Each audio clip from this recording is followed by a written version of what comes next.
வணக்கம்.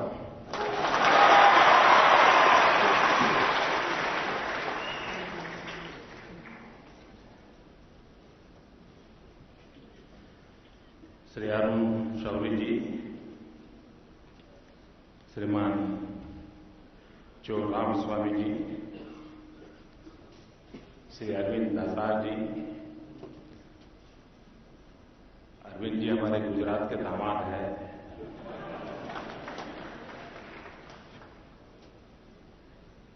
Shri N.L. Raja, trustees of the Palkhiwala Foundation, ladies and gentlemen, it is a great privilege to stand here to deliver the 11th Nani Palkhiwala Memorial Lecture. It is an added pleasure to do so in the presence of great minds of India who are on the dais.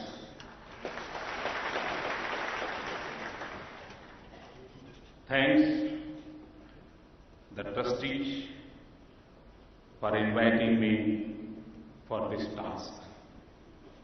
Although I am not a person of the field of which he was leading light. Friends, as you know, Nani Palkhiwala was a leading lawyer and an expert on taxation and budgetary matters. But to my mind, his biggest contribution was in upholding the Indian Constitution. Sometimes I think that had it not been for the people like him, the basic structure of our Constitution would have been different by now. In addition, you may also recall that Nani Palkhiwala was appointed India's ambassador to USA during Janata Party rule. Atal Bihari Vajpayee was the foreign minister of India.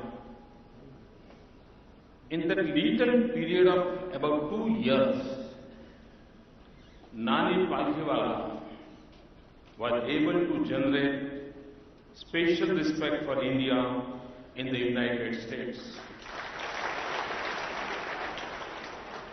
Also, as a gifted economist, Palkhiwala kept warning against the dangers of populism on the one hand and excessive bureaucratic control on the other hand.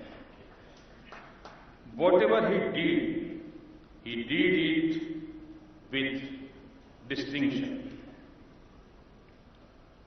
But when I focus my attention on him, I find his legacy even more impressive than his life. He had created a will, the spirit of charity and the spirit of humility which his will display is remarkable. It says, and I quote, "Burn what is left of me and scatter the ashes to the wind, to let the flowers grow." If you must bury something, let it be my faults and my prejudices against my fellow man. If you wish to remember me, do it with a kind deed or word to someone who needs you. If you do all I have asked, I will live forever. Unquote. Friends, you will agree with me that this can come only from a heart and mind who has actually lived like this. Truly, he deserves and he will live forever in our memory. In short, he was known for his tall works, including his famous book, We the People. But many people not be knowing that his personal life and the message from that life are even larger. I pay my tribute to this great son of India on this occasion. Today, I have been asked to speak on the topic India and the world. Friends, at the outset, I feel that we are lucky to be born in this country. It is said in our scriptures that India is a land where even the gods want to take birth. And we have seen gods being born on this soil. Our scriptures have also shown us the way how we should relate with the rest of the world. The path is Vasudhaiva Kutumbakam. It's the guiding principle for us for dealing with the world. When we start treating the whole world as a family, the ways for dealing with each other become smoother and smoother. The manner and the message of India for the world is of peace and harmony. This has come from our culture and also from the leading lights like Mahatma Gandhi. Gandhiji gave importance to the moral dimension in the conduct of person as well as nations. That is why even India's freedom struggle was not just about gaining India's freedom from British rule, but Gandhiji made it a part of a wider global anti-colonial movement. All these principles will have to continue to shape India's foreign policy even today. These are our foundations which we cannot and should not dilute. In fact, this was the bond with which India and Africa fought together. This was the bond with which Gandhi and Khan Abdul Ghaffar Khan fought together. Also, we have had history when we were one with many neighboring countries up to today. It was a greater India. You might have heard the word Bruhad Bharat, Sanskritik Bharat. This was not only in a territorial sense, it was more so in the cultural and sentimental terms. There were binding forces which came from our roots. The policies during the British rule divided us internally as well as internationally. In fact, after independence, the first task should have been to collect all those threads and weave a harmonious neighborhood. But unfortunately, we lost 60 years. Friends, with this background, I would list out a few ideas on which our foreign relations should be shaped. Our deep-rooted beliefs and our culture should be the foundation. India can offer a lot to the world and can become the alchemist of the world. Today, the whole world is living under insecure and unstable conditions. This applies to the people, society, and also nations.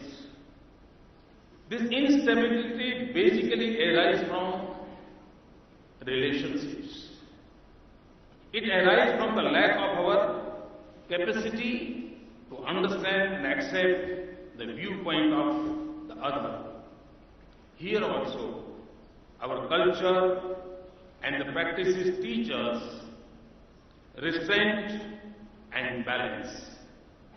These are our healing powers, which we can use in healing the international relations.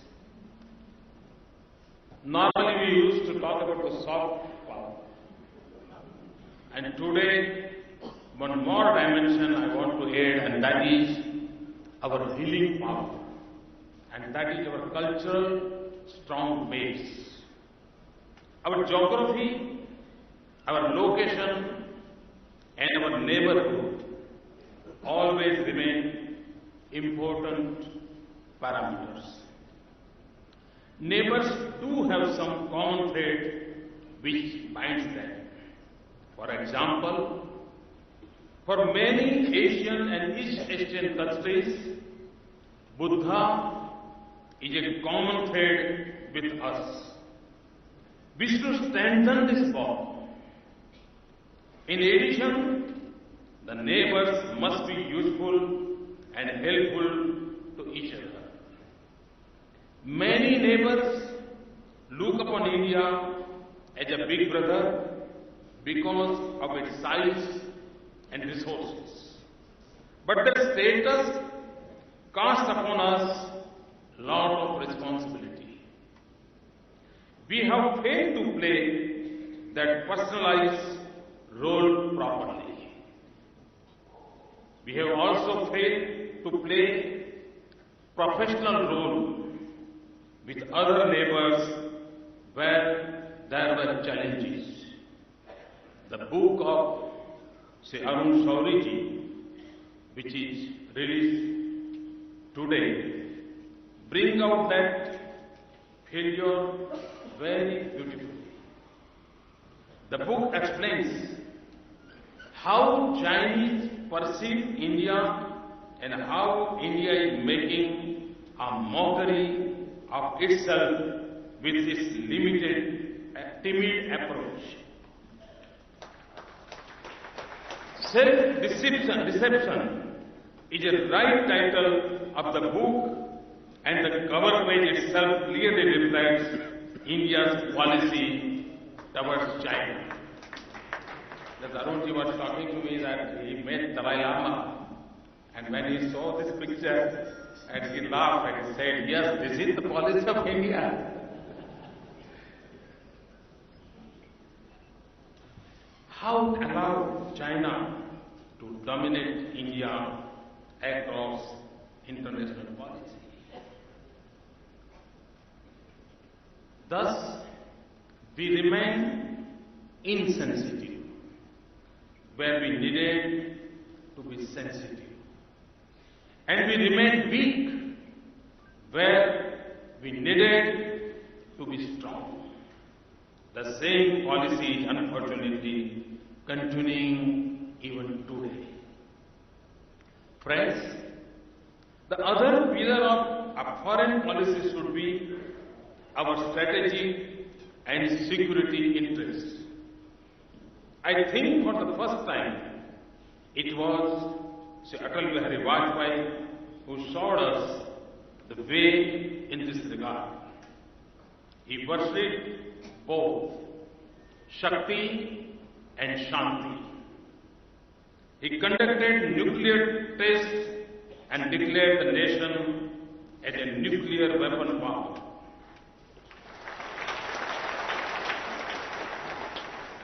After the first test, the world imposed sanction on India.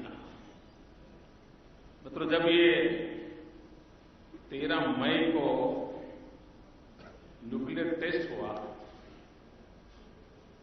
तो सारे हमारे लोगों ने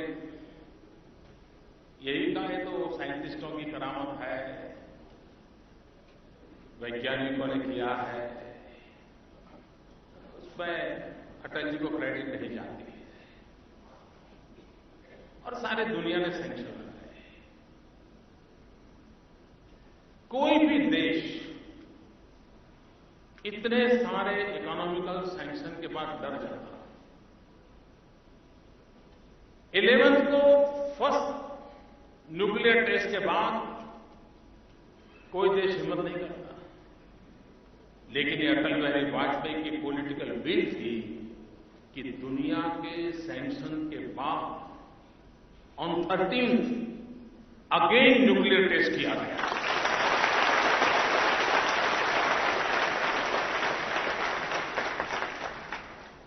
और जितनी ताकत 11th के nuclear test में दुनिया को मैसेज देने की थी, उससे ज्यादा ताकत 13th के न्यूक्लियर टेस्ट के मैसेज में। It shows the political will, it shows the leadership quality, it shows the commitment to the country's security.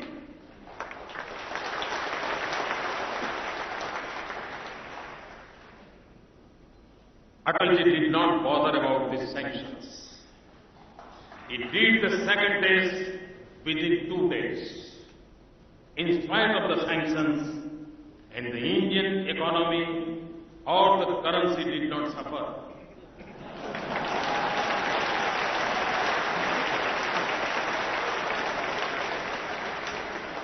Today our rupee is in ICU.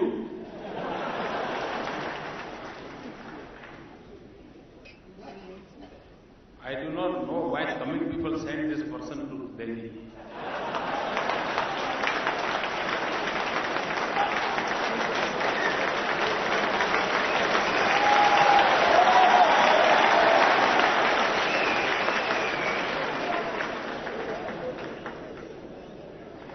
Friends, currency did not suffer.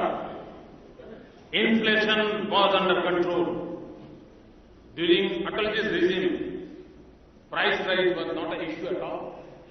The price rise was under control. Though it was also a time of natural calamities like droughts and cyclones. We must remember those periods. At the same time, he also committed to the World War no first use of nuclear weapons. Here it shows the Shakti Upasak and Shanti Upasak. And this is not a small decision. Yes, I have, but no first use. And it requires a courage to take this type of such a bold decision.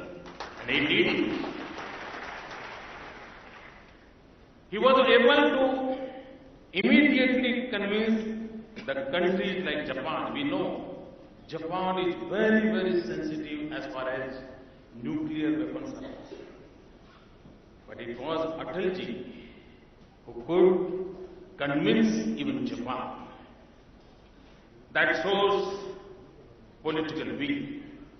That was the success of diplomacy. Atalji could do this because within the country he had full confidence and support of the people. This is what is required when we talk of strategic interests. Unless and until you don't get the support from the people, simply you are a Prime Minister, you cannot do anything.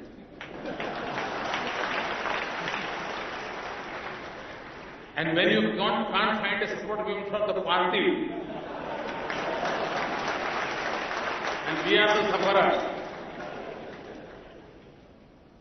Today, the current dysfunction in Delhi has prevented even much needed military modernization and the upgradation of India's defense infrastructure. Just Arunji was giving an example of one simple road construction. As a result, the Indian armed forces are under great pressure on the northern and western frontiers. Thus, there is a need to revive the diplomatic legacy of Atalji. It means to build a strong India and to have a self-confident and productive engagement with the world. This is the tradition which is rooted in our civilization. It is reflected by Buddhist teachers, Hindu priests, Chola sailors, and Gujarati traders who connected India to the world in the past millennia. Here, terrorism deserves a special mention. No country has suffered more in recent times than India. It is central to our foreign policy as terrorism is driven from abroad. Atalji was able to make terrorism an issue in the international forums. Countries supporting terrorism were isolated for the first time. मित्रों, जब NDA regime के समय की foreign policy की चर्चा करते हैं तब एक बात बहुत उभर करके सामने आती है। पिछले 50 साल सभी इंटरनेशनल फोरम में पाकिस्तान कश्मीर के मुद्दे को सेंटर स्टेज लाने का हमेशा ही वो सफल रहा। पहली बार अटल जी ने इंटरनेशनल फोरम में टेररिज्म इश्यू को सेंटर स्टेज पर लाया। And because of that reason, those who believe in a humanity, they came under one umbrella. Those who were supporting terrorism, those countries were isolated. The world was divided into two parts, anti-terrorists and pro-humanity. And this was the greatest achievement done by India.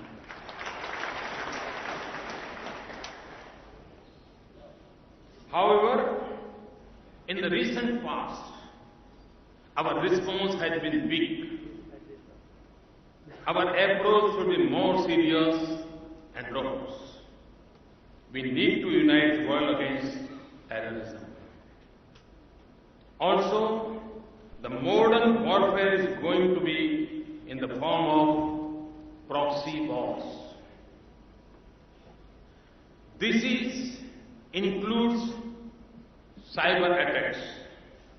Now the wars will not be fought on the boundary, but within the boundary through such means. We have to prepare a strong wall against it. And please note that firewalls made by human life will not be enough.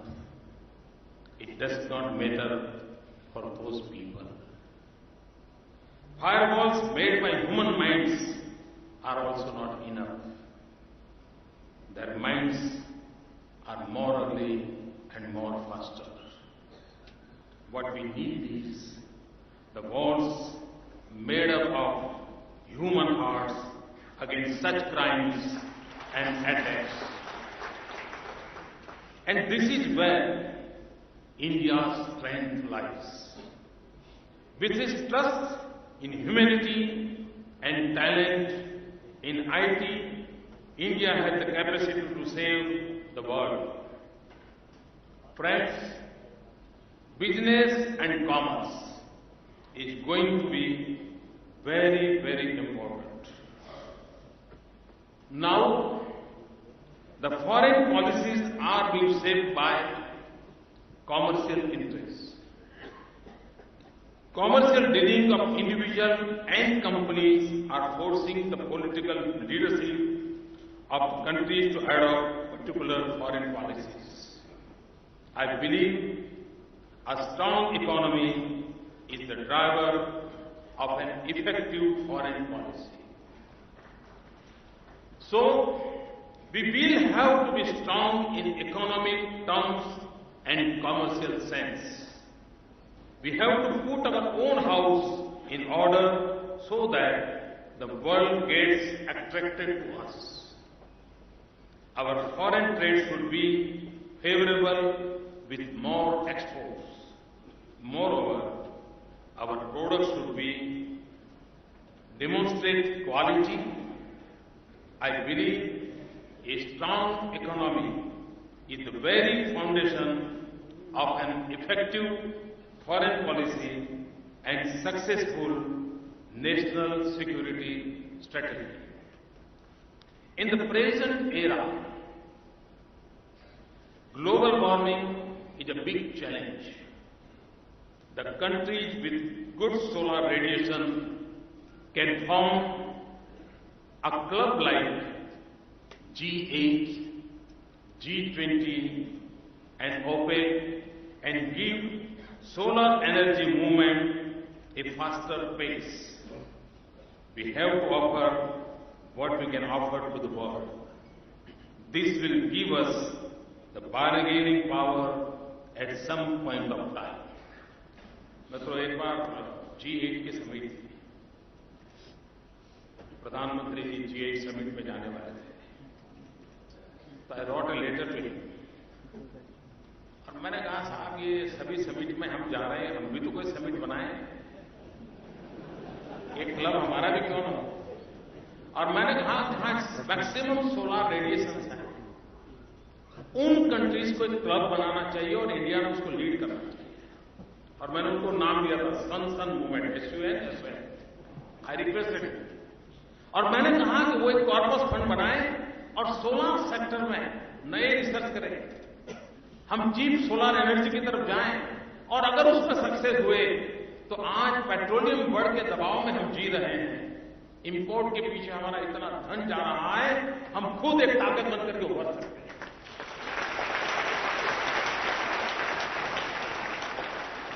लेकिन आप जानते हैं क्या हुआ होगा? अब देश जान गया है, सबको पता है क्या होता है. The last point which I consider very important in today's scenario is what we can give to the world. तो एक बात माननी पड़ेगी, दुनिया को अगर लगता है कि हिंदुस्तान से हमारा कोई फायदा है, तभी तो दुनिया हमारी तरफ मुड़ती है. और ये दुनिया के संबंधों का बड़ा सीधा सीधा हिसाब है. Friends, we are living in a time when relationships are based on give and take. So, we have to think how we can be useful to the world. How can we create an India where the world is forced to come to us? India to have prominence in the global affairs as to create institutions and intellectual property. This would be our soft power. In ancient time, we know that Nalanda, Takshashila, and Vallavi were such examples. Today, many countries are using India's medical facilities. Medical tourism to India must be promoted. Indian yoga, our Ayurveda, and our holistic healthcare are our old strength. Similarly, our old heritage is a strong power. Places like Varanasi can influence anyone if placed and projected properly. We all know that tourism is a huge economic activity in the present age. मित्रों, दुनिया में माना जाता है कि करीब $3 trillion का business tourism का उसका आकलन हो रहा है। अगर $3 ट्रिलियन का इतना बड़ा ग्लोबल बिजनेस है, तो इतने बड़े इकोनॉमिकल एक्टिविटी में वेयर वी आर। और इसलिए मैं कहता हूं, जब इंडिया एंड वर्ल्ड की बात करते हैं तो टूरिज्म में भी दुनिया को जोड़ने की बहुत बड़ी ताकत होती है। Moreover, it promotes understanding among people and nations. And मित्रों, this is my conviction that terrorism divides, tourism unites.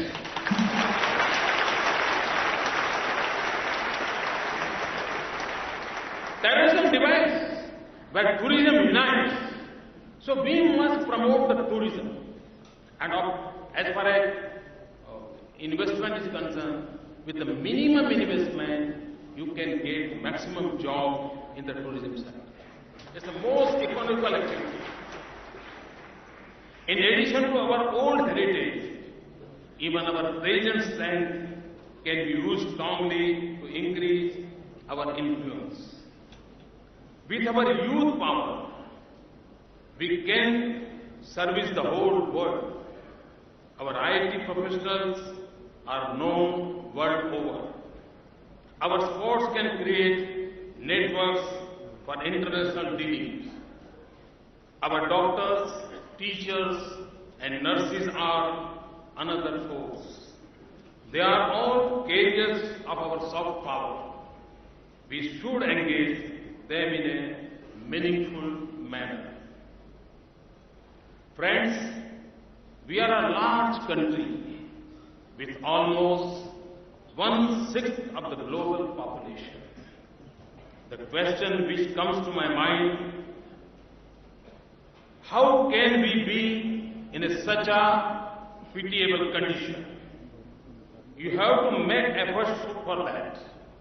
And you will agree with me that Congress traditionally and the UPA recently have made efforts in that direction.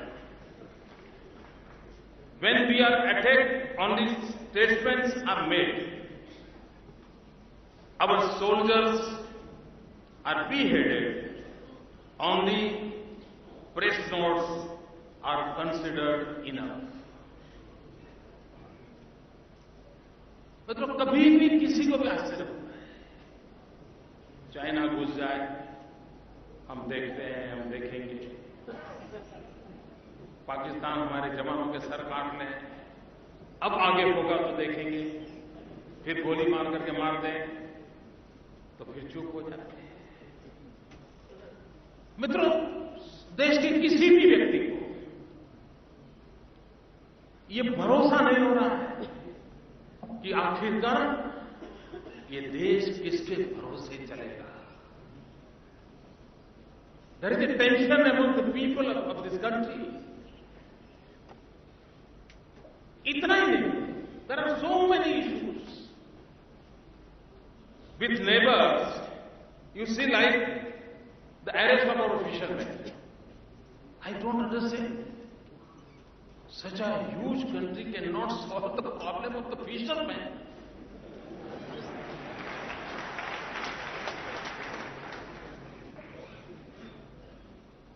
All this is happening because there is no seriousness.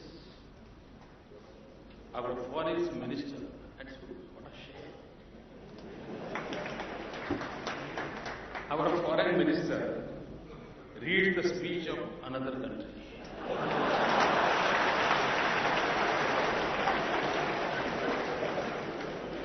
क्या साहब बताइए, इतने बड़े international forum में हमारे देश का विदेश मंत्री दूसरे के ढूंढने की पड़ रहा है। 3-4 पेज पढ़ने के बाद पता चला कि मैं तो हिंदुस्तान का विदेश मंत्री हूं।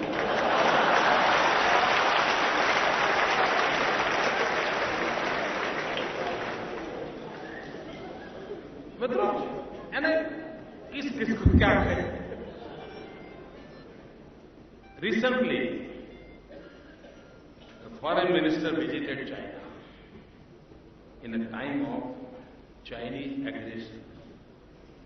यानी हमारी सीमा पर चाइना घुस गया, जब उसकी बड़ी टेंशन थी, चर्चा थी, उस समय और उसी इश्यू को लेकर के हमारे फॉरेन मिनिस्टर चाइना गए। चाइना जगह क्या बोले? And he made a statement that he likes Beijing so much that he wants to stay there.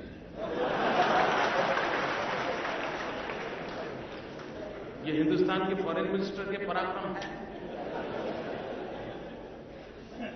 China आपके यहां घुस जा रहा है, आप बातचीत करने के लिए गए हैं और वहां कहते मुझे बीजिंग इतना अच्छा लगा, मैं वहीं रह जाऊं। काश ऐसे लोग वहीं रह जाए।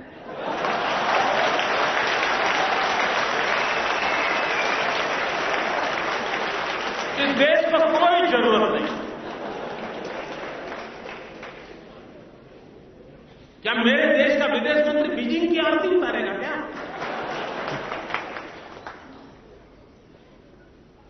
That is not a policy. It's a mockery. This has to be changed. इसको बदलना होगा. For that, the immediate thing which needs to be done is to take ourselves, our country, and our job seriously. यानी आपको आश्चर्य होगा, इतना करने से वहां मिल गया, इतना करने से हो जाए। सब कैजुअल चलता है. There is no seriousness at all. They don't think that these are the issues. Secondly, to show to the world that India is vast and India is powerful. India is not just a Delhi. Note down. India is not just a Delhi. Foreign policy has to be driven by people, not big politicians sitting in Delhi.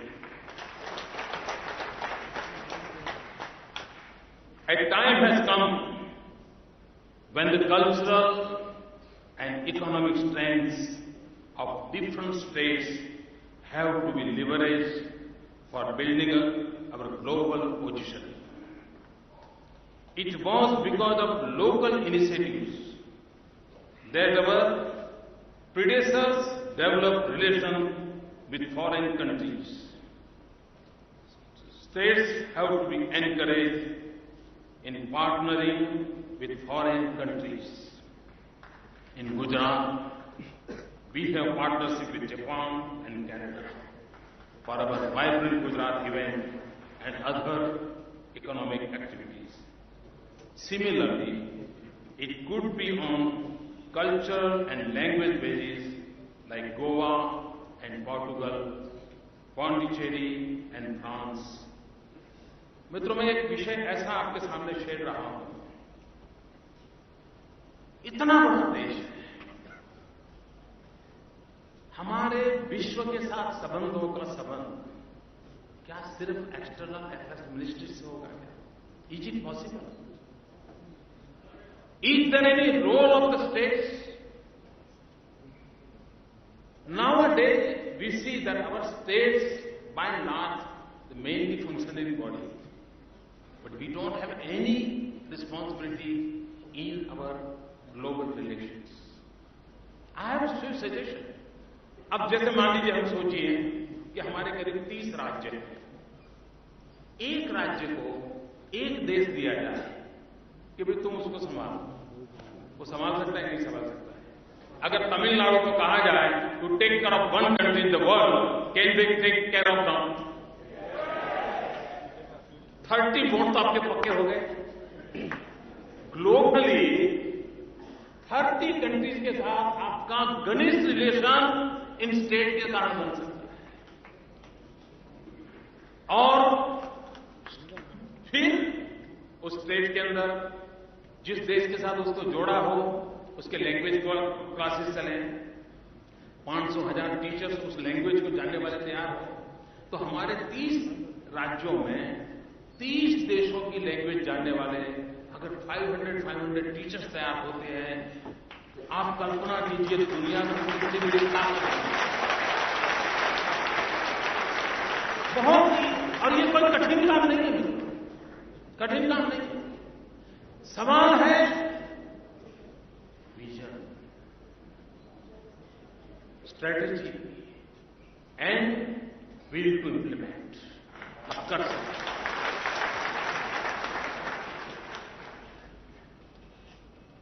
Why can't international conferences be held in states? सब कुछ दिल्ली में होता है। दुनिया का कोई भी व्यक्ति आया दिल्ली में मिला गया और 4 रास्ते देके चला गया। मुझे बताइए, मानो कि कल ब्रिटिश के प्रधानमंत्री आते हैं और उनकी 2 दिन की मीटिंग चेन्नई में होगी, प्रधानमंत्री आएंगे, भारत सरकार आएगी, और चेन्नई में जो भी इंफ्रास्ट्रक्चर खड़ा करना होगा पहले से तैयार करो। इवन तमिलनाडु की ब्यूरोक्रेसी को भी एक्सपोजर मिलेगा, उनका कैपेसिटी बिल्डिंग होगा। कभी आप टूरिज्म को डेवलप करना चाहते हैं, आप बनारस के अंदर इंटरनेशनल कॉन्फ्रेंस गए, किसी देश के मेहमान आ गए, कॉन्फ्रेंस वहां की, बनारस साफ सुथरा हो जाएगा, सफाई होगी, कुछ व्यवस्थाएं अच्छी हो जाएगी, वो फायदे में। और दुनिया में बनारस एक हफ्ते भर चलेगा। कर सकते नहीं कर सकते? पाकिस्तान के भूतपूर्व राष्ट्रपति आए थे, अटल जी ने मीटिंग आगरा में की, इंदिरा जी ने भुट्टो के साथ मीटिंग शिमला में की। मित्रों, ये घटनाएं हैं, उन घटनाओं से हम समझ सकते हैं कि हमारे देश का ब्रांडिंग भी हो सकता है, हमारे देश के स्टेट की ताकत भी बढ़ती है। और जब हमारे देश के प्रधानमंत्री कहीं जाए किसी देश में, तो हिंदुस्तान के जिस राज्य का उस देश से नाता हो वहां से उनको ले जाए। मित्रों, इतना सारा काम हो सकता है, लेकिन सारी दिल्ली के अंदर 4 चैम्बर के अंदर सारी दुनिया को इकट्ठा करने की कोशिश हो रही है, नहीं होगा। अटल जी जब प्रधानमंत्री थे मुझे एक बार रशिया ले गए, और रशिया में अस्ट्राखान करके स्टेट है, तो गुजरात का और अस्ट्राखान स्टेट का हमारा सिस्टर स्टेट के रूप में रिलेशनशिप है। मित्रों, हमारे पूर्वजों ने कैसे दुनिया के साथ अपना काम किया है, देखिए। सरकारों का रोल नहीं रहा है। आज भी आप एशियन कंट्रीज में जाइए, आपको तमिल भाषी लोग इतने मिलेंगे और उनका इतना बड़ा कंट्रीब्यूशन है। आज मलेशिया में जाइए, आपको तमिल पीपल का कंट्रीब्यूशन दिखेगा। आप मॉरिशस जाइए, बिहारी लोगों का कंट्रीब्यूशन दिखेगा। आप अफ्रीकन कंट्रीज में जाइए, गुजराती लोगों का कंट्रीब्यूशन दिखेगा। यानी पीपल टू पीपल भी दुनिया में कितना बड़ा नाता हम लोगों ने जोड़ा था। व्हेन आई वेंट टू अस्ट्राखान, मैंने चाय मांगी। When I said T, they could not understand. In Russia, when I said चाय, ओ यू वांट चाय, चाय ले आया। I said door, they don't understand door. When I said द्वार, ओ यस आई अंडरस्टैंड द्वार। मित्रों, वाटरमेलन, I say तरबूज, yes, we used to work यानी इतना इन्फ्लुएंस मित्रों। वहां पर मैंने कुछ शॉप्स देखी, शॉप्स का नाम था ओखा। ओखा ओखा गुजरात का एक पोर्ट था, द्वारिका के पास है। मित्रों, आज भी अस्ट्राखान में, रशिया का एक स्टेट, वहां अगर विश्वस्त चीज खरीदनी है, क्वालिटी की अच्छी चीज खरीदनी है, तो ओखा जिस दुकान पे लिखा है उस पर आज भी लोग भरोसा करते हैं। कहने का तात्पर्य यह है कि हमने दुनिया के साथ संबंध जोड़ने हैं, तो हमारे पूर्वजों ने जिस तरीके से इस दुनिया के साथ अपने नाते जोड़े थे, उसमें से क्लू लेकर के क्यों न हमारे राज्यों की ताकत को, हमारे सामाजिक शक्ति को हम इन सारे वैश्विक संबंधों के साथ क्यों नहीं जोड़ सकते हैं, इस पर हमने चिंता करने की जरूरत है। और मैं मानता हूं हमारे राज्यों में वो ताकत है कि अगर उनको एक छोटा सा देश दे दी गया, वो पूरी तरह उनकी मेहमान नवाजी करेंगे, पूरी तरह संभालेंगे और एक अपनेपन का भाव पैदा होगा। अगर दुनिया में 30 देश एक तरफा हमारी वकालत करने की ताकत बन जाए मित्रों, दुनिया की किसकी ताकत है कोई हमें डरा सके?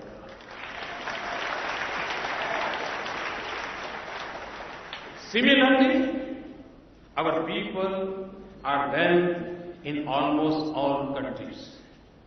Indians abroad have been a strength for our nation. They are our biggest ambassadors.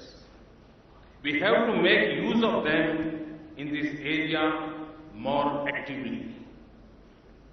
At the same time, we have to take better care of them when they are in trouble. मित्रों, दुनिया के किसी भी देश में रहने वाला हिंदुस्तान का व्यक्ति, आज उसका पासपोर्ट का रंग कोई भी क्यों न हो, उसका पासपोर्ट का कलर भले बदल गया होगा, हमारा खून का कलर बदलना नहीं। हमारा खून का रिश्ता नहीं बदला जा सकता। पासपोर्ट का कलर बदला जा सकता है, उस पर स्टैम्प किसी और देश का लग सकता है, लेकिन अगर वो ओरिजिनल इंडियन है तो हिंदुस्तान की जिम्मेवारी होती है कि उसके रक्षक के रूप में देश ने अपनी ताकत दिखानी चाहिए। At the same time, again I repeat, we have to take better care of them when they are in trouble, like the Tamil in Sri Lanka.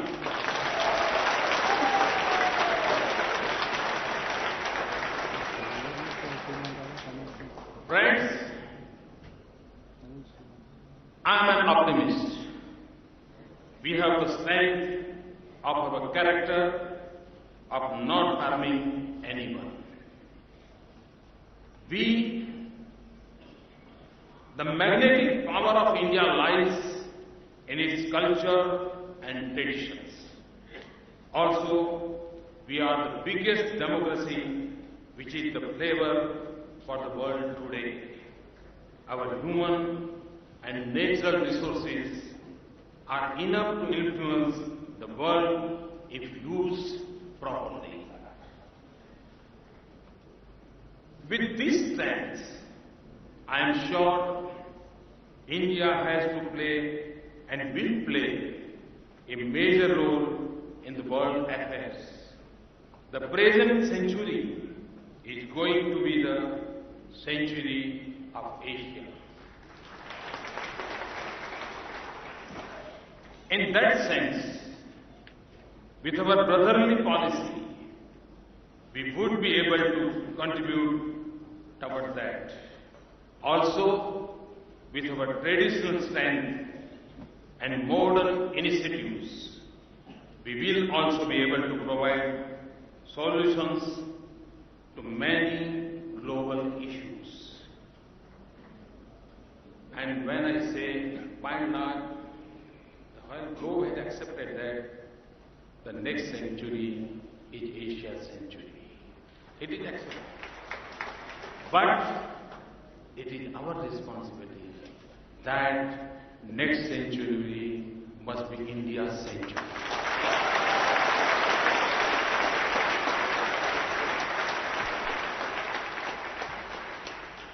And we will have to perform.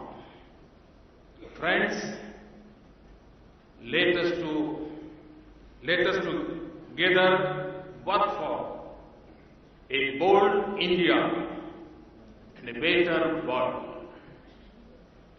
a harmonious neighborhood and a healthier world, a strong Asia and a safer world. My personal conviction is that India can play a major role, and we must take oath that 21st century must be India's century. Thank you very much. Thanks a lot.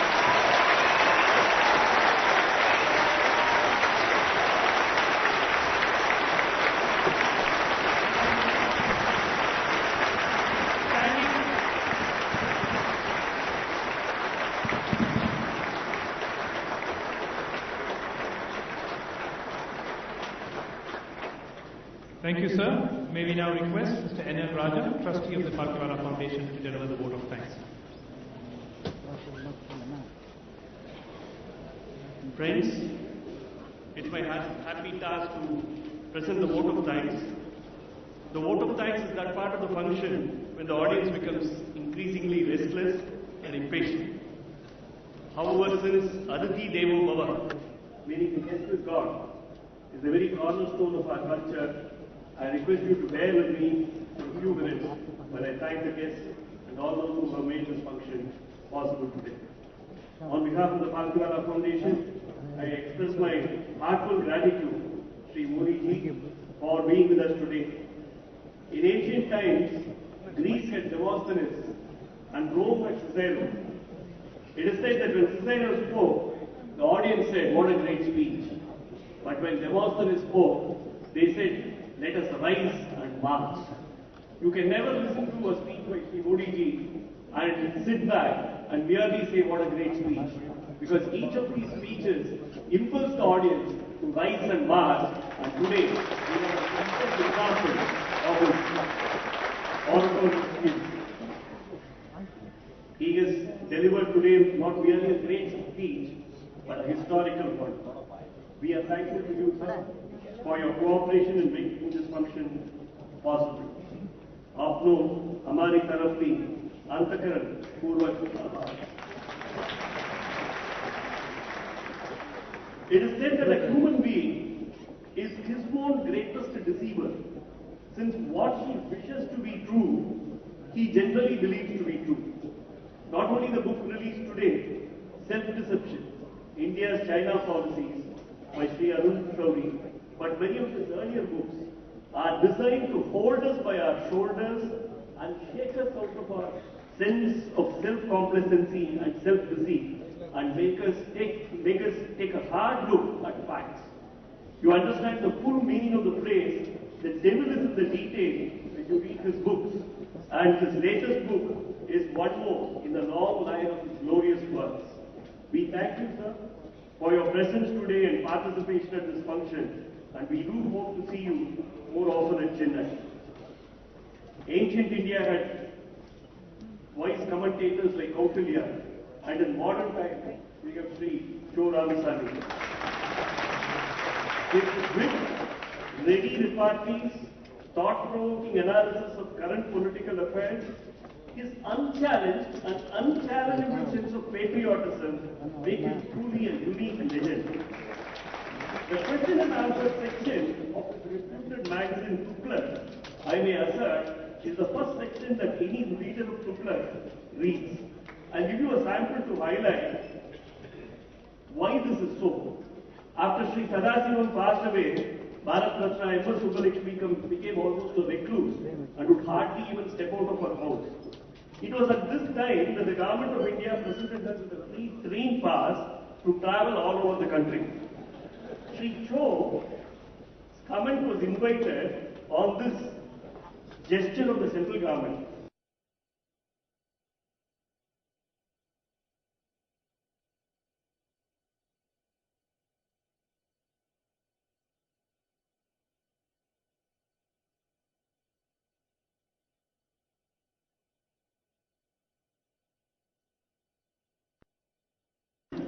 We need you to be with us for a long, long time, sir, and we collectively and earnestly implore you to look after us.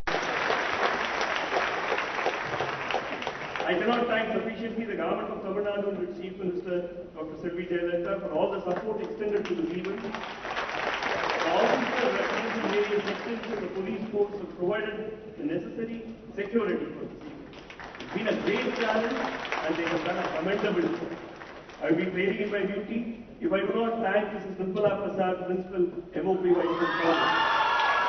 Nearly 20 of our young and college students and the young volunteers in this function have literally worked day and night to make this function a success. And I thank her from the bottom of the heart as also each of the 16 volunteers.